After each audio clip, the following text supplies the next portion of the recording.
Lamon kami ng lamon today. Kumain kami sa Ali. Ay, nakain kami. Nakain kami. Tapos na pala. Tapos na kami kumain. Nakaapat siya. Tapos ako tatlo. Iniisip niya na yung mga nagastos niya ngayong araw.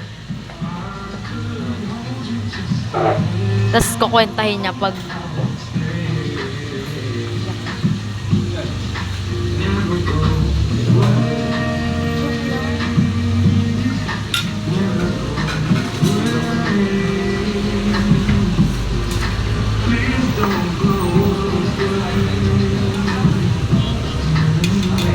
busog ka.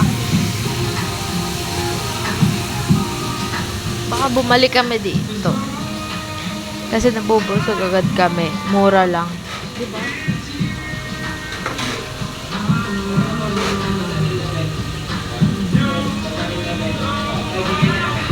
Busog ka. Tamo walang ka. Ang payat-payat to.